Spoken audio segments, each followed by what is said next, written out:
Hello, everybody, and I'm very, very excited today to host Divya Parekh, who is Global Authority Positioning Guru and my wonderful friend.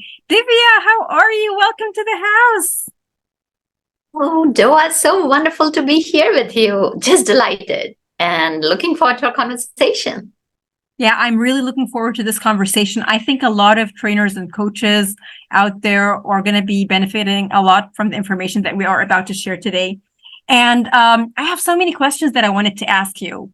So can you make people who are not aware of authority positioning? What is authority positioning, Divya? Absolutely. So here's the thing. There are three stages to any solutions, any process, whether you're in marketing, whether you're in sales, whether in corporations, whether you're an entrepreneur, or even if you're just a domestic engineer or even a landscaper. And this is a universal principle that applies. So think about it. How do you see yourself? And then how do others see you? So where do I come in? I mean, here's the thing.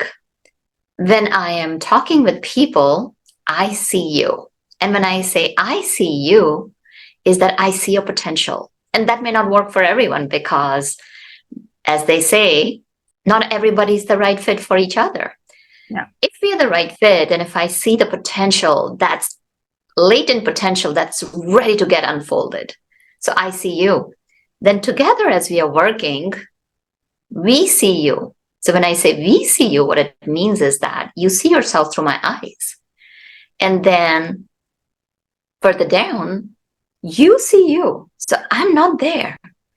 And you're able to see yourself as your potential, what's within you, that genius. And I guarantee that every person has that genius within them. And when you see yourself, you're able to project your message in authenticity. You're able to position yourself. You're able to show yourself the way you want to be seen.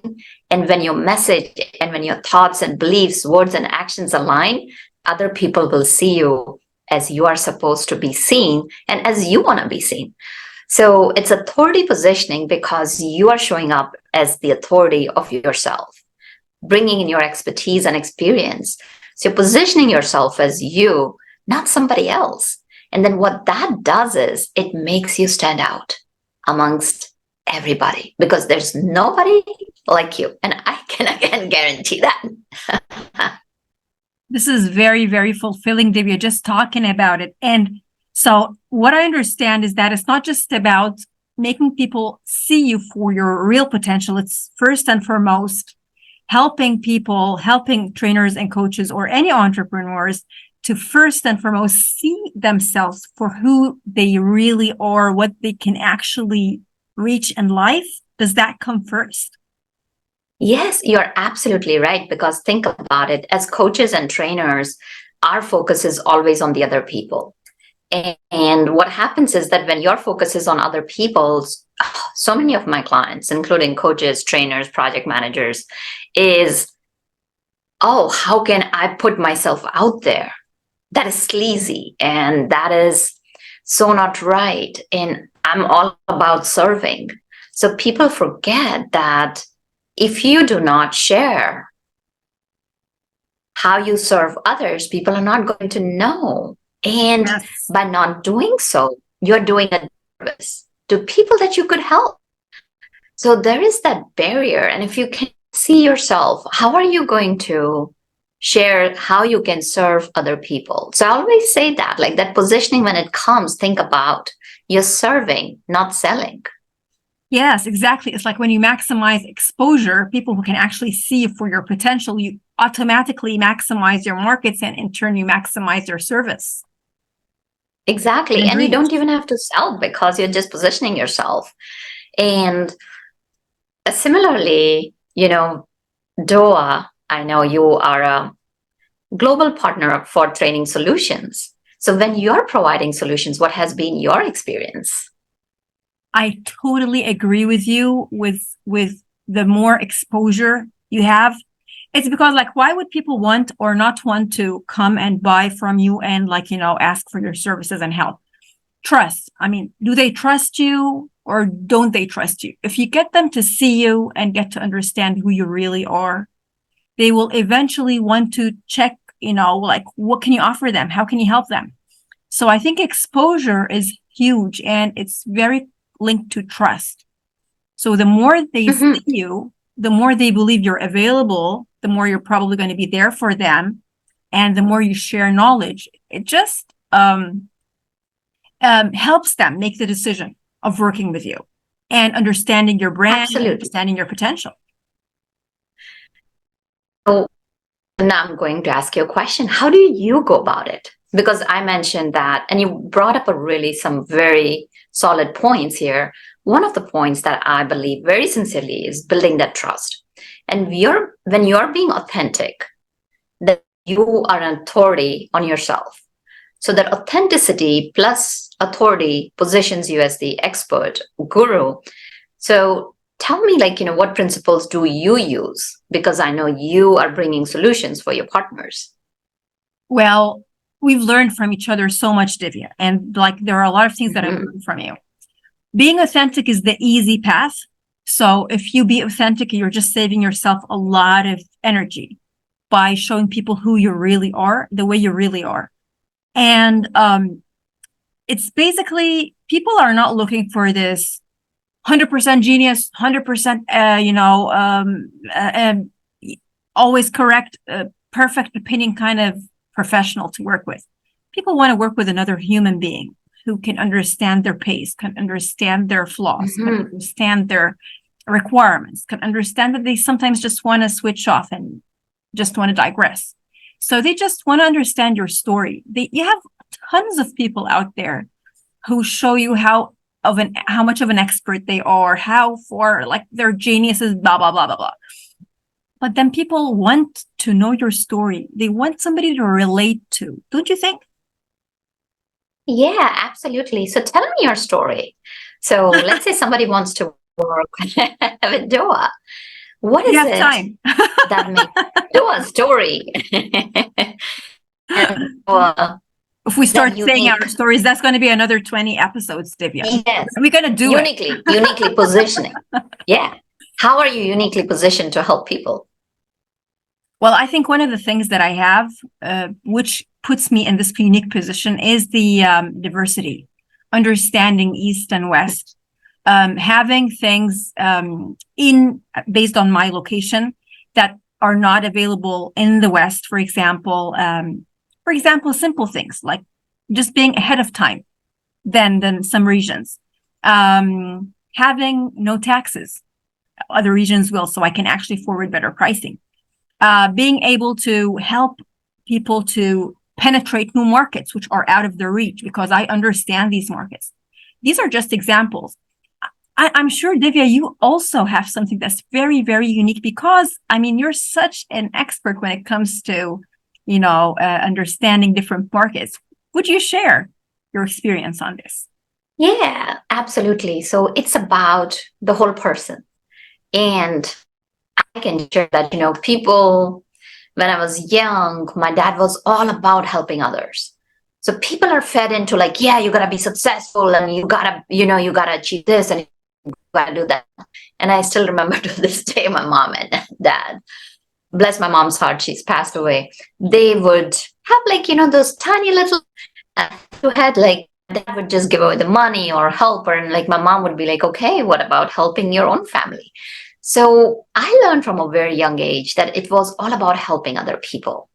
And when you kind of grow through it, and fortunately, my life has been very diverse, as you mentioned about that learning from meditation to going into pure science, which is like, biochemistry, knowing the science of the brain and physiology of the body, and going into research and being in academia and running multi-million dollar projects in the corporate and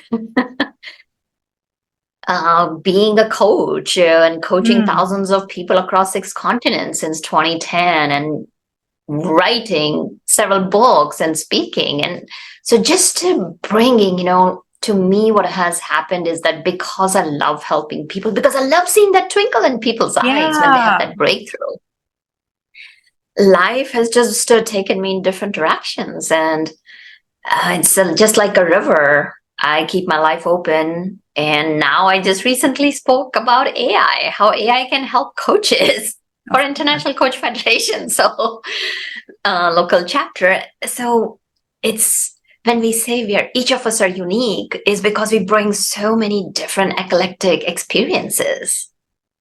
And that's what makes us different and allows us to have that perspective as to what is that situation, market trends, and understanding people as people, relating to them, and knowing, coming back to that trust that people buy from people. Yes. So I'd love to hear a bit more about your story as well, Divya. Do share. Well, it's been like, you evolve as a human being every few years, and you can actually feel this evolution. But then I come from the same background of this necessity of wanting to help people.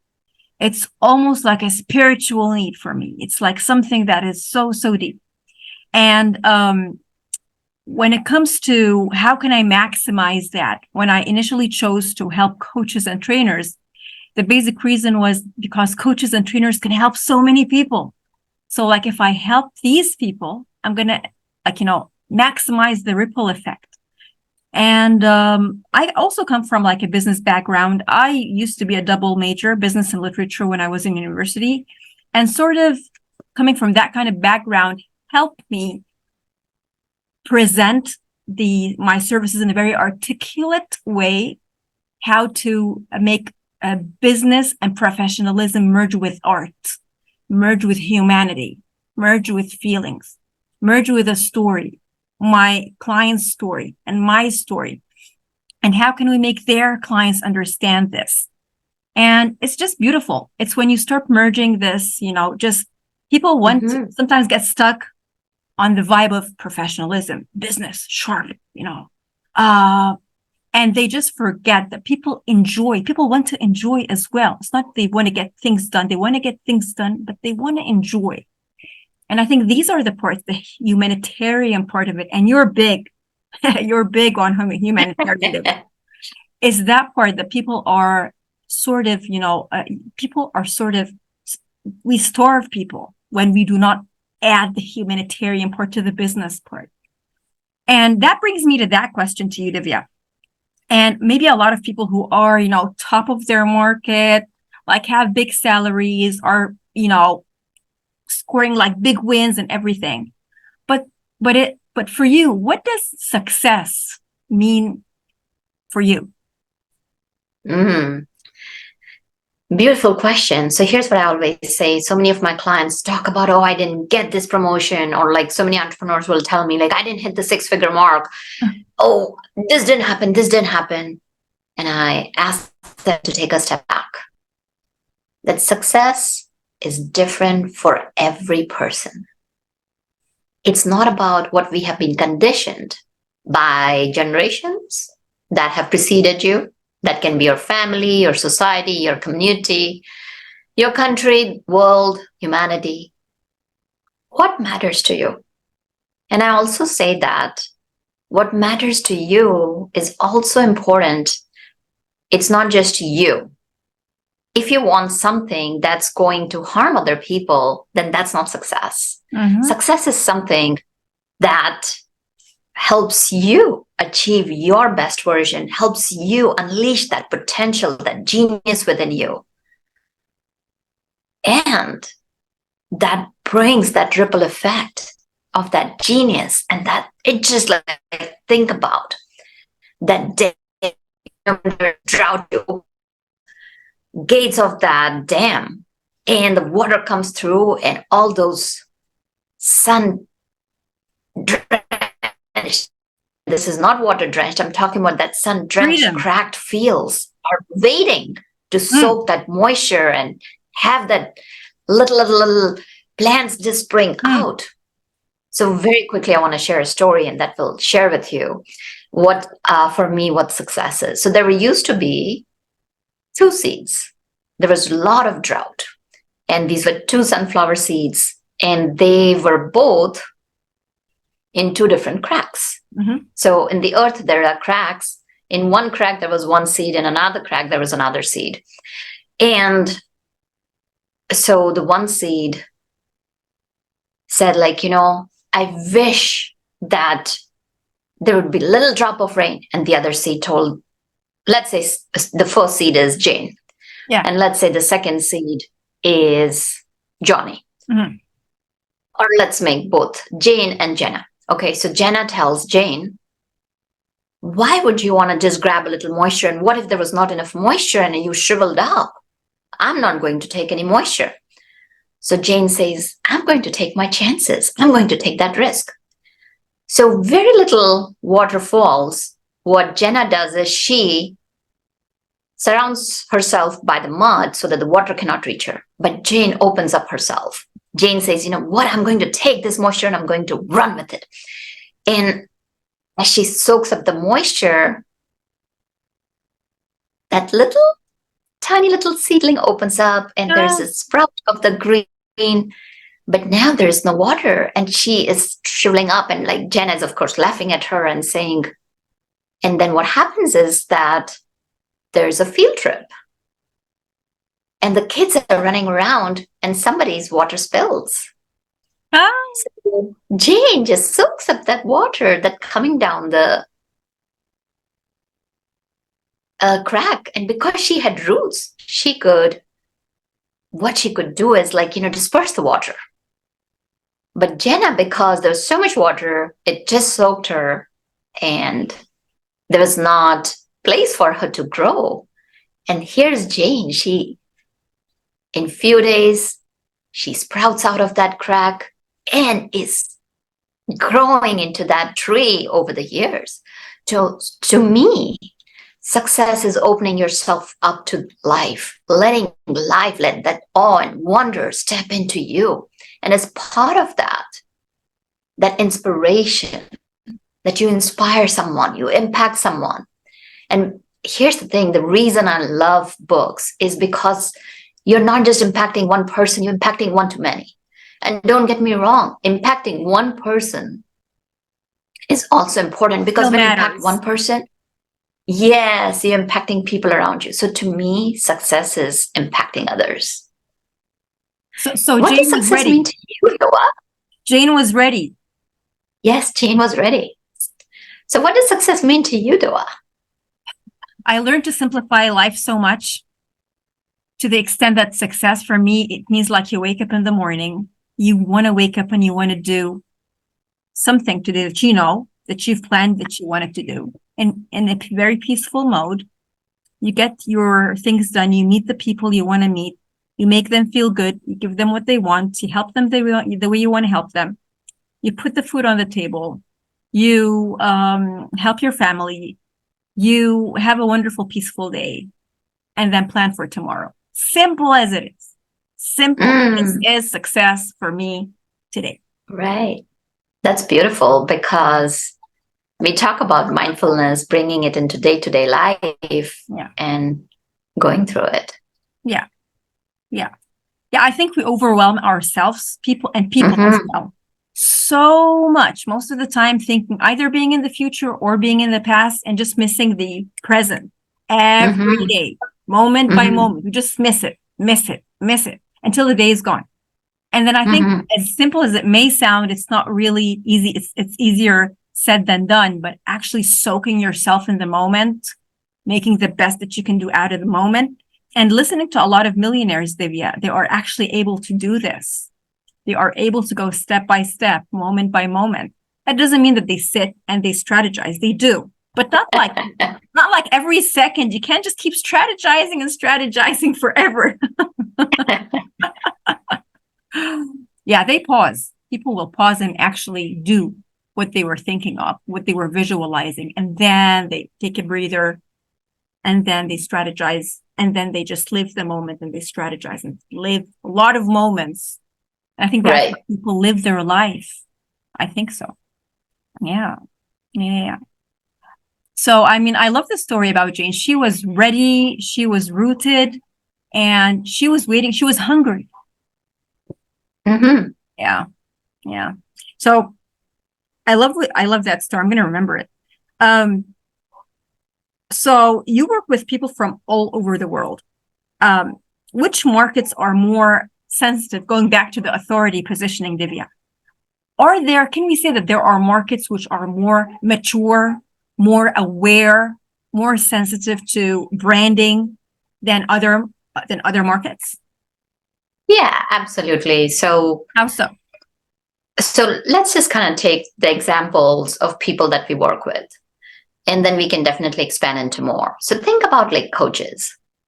And what I want to share is that, let's say if you're going to a grocery store, you go buy eggs, milk, you go buy sugar. Everybody, everybody has milk, sugar, and eggs. So same way, there are a lot of coaches. Similarly, there are a lot of trainers, there are a lot of PMs.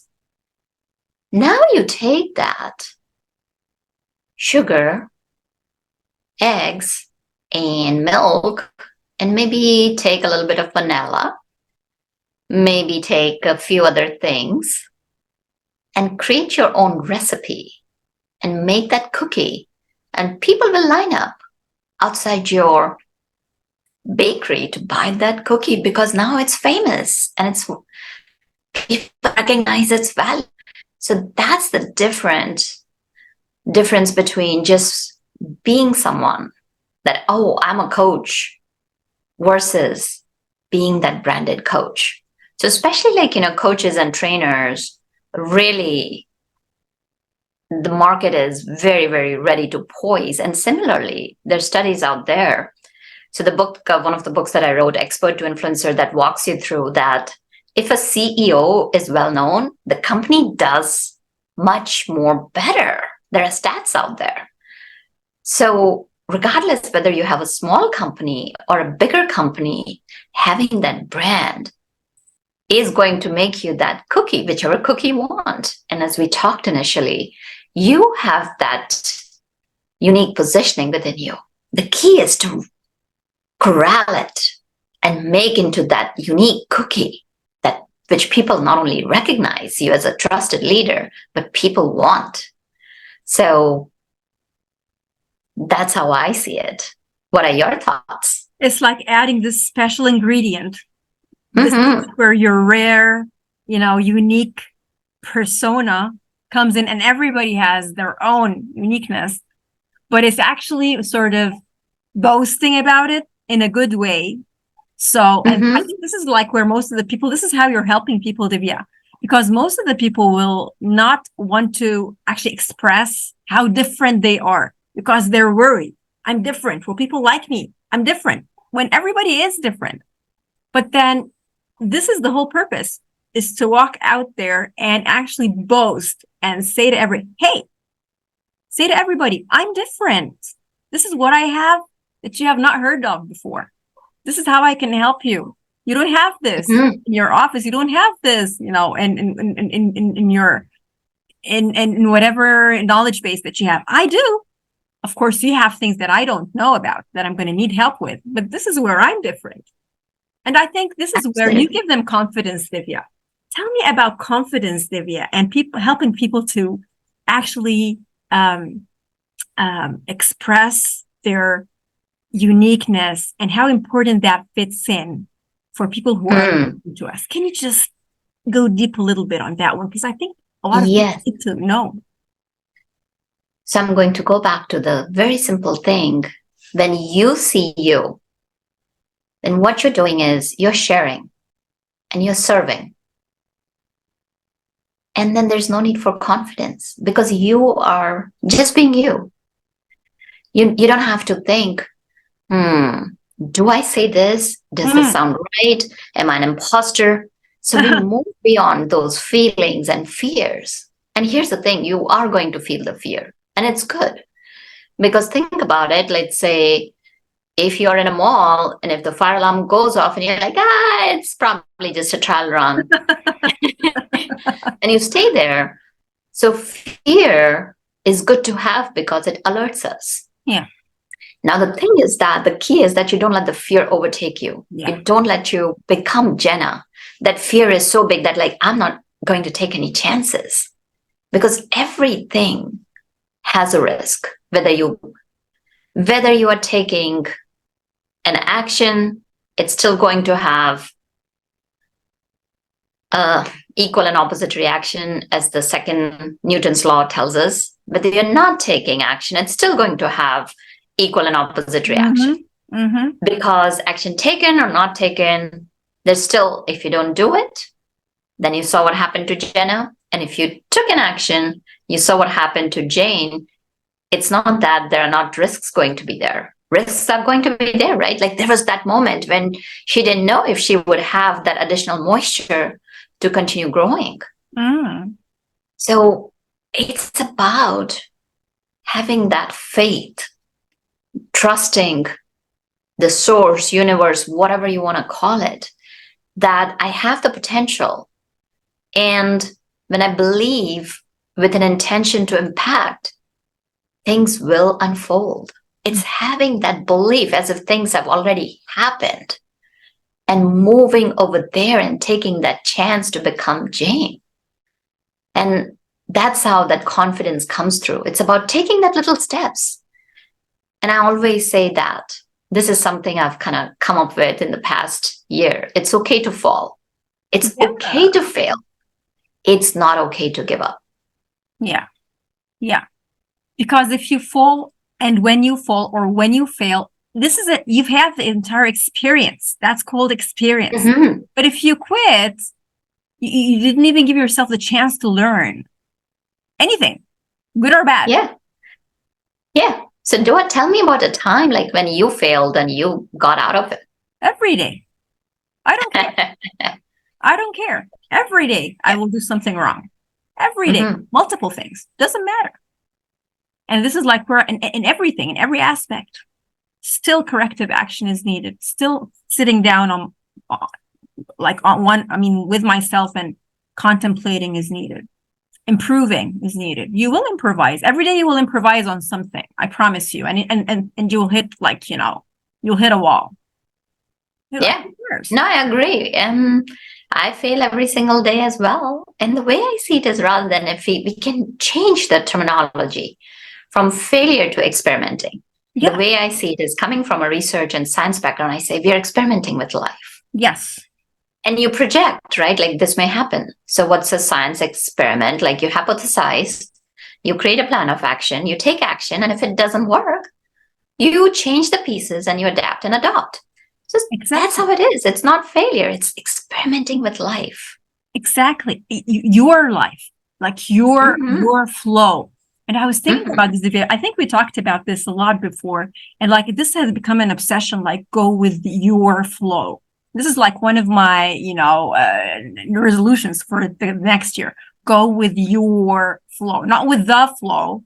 Go with your flow. So you got to understand, first of all, like, how you help people.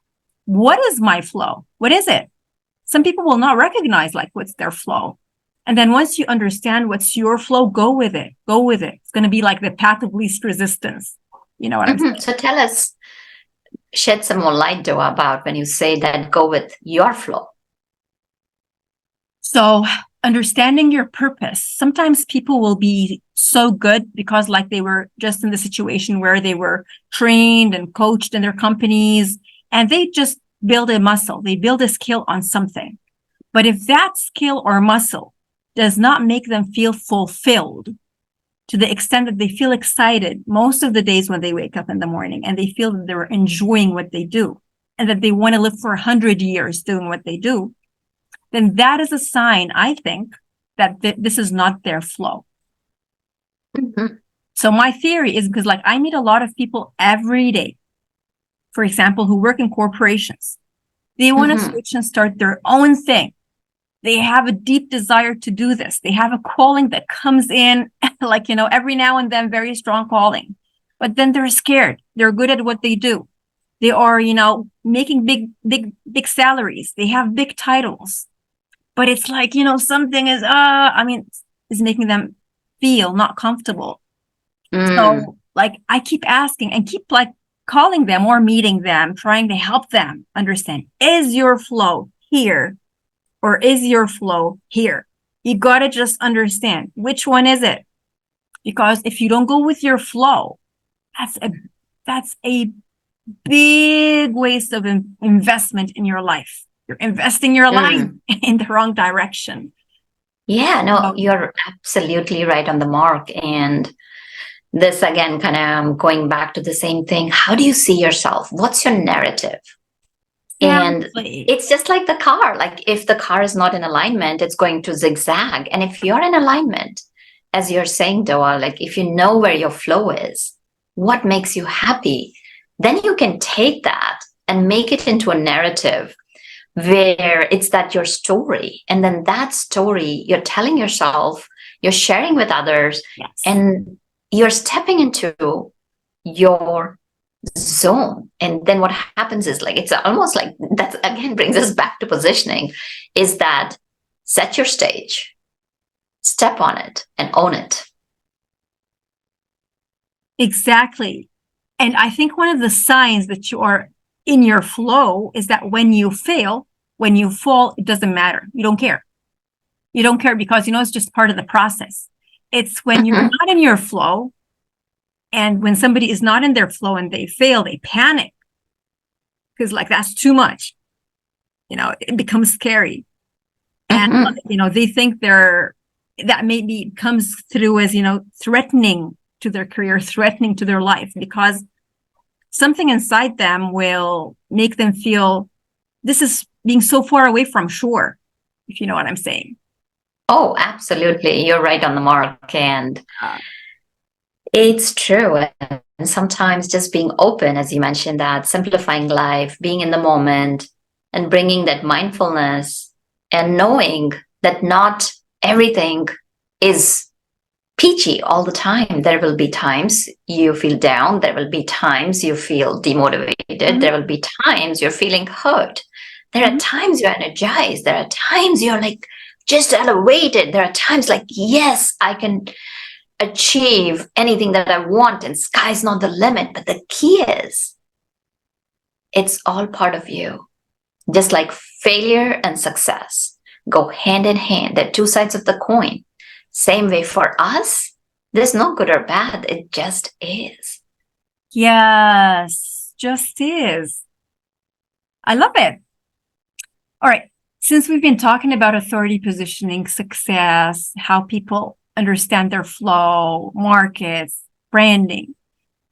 For you, Divya, what does the manifestation of your best self look like? Great question, Doa. So here's the thing. First of all, you know yourself and you know what you want in your life. What does success look like to you?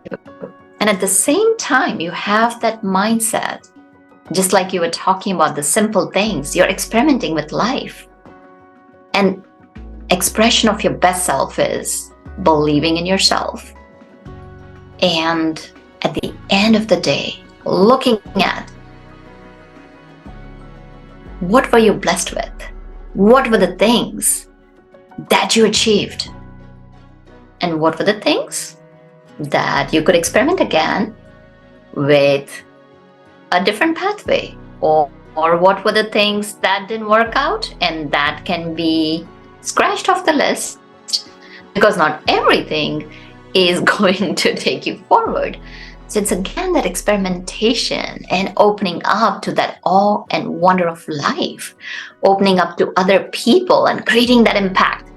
To me, the crowning glory of self-expression is impacting others. Because when you have impacted others, then you go from being I to us. And think about it. I always say that. Take that am in the me and flip it. It becomes the we. When that me becomes we, that's the best expression of yourself.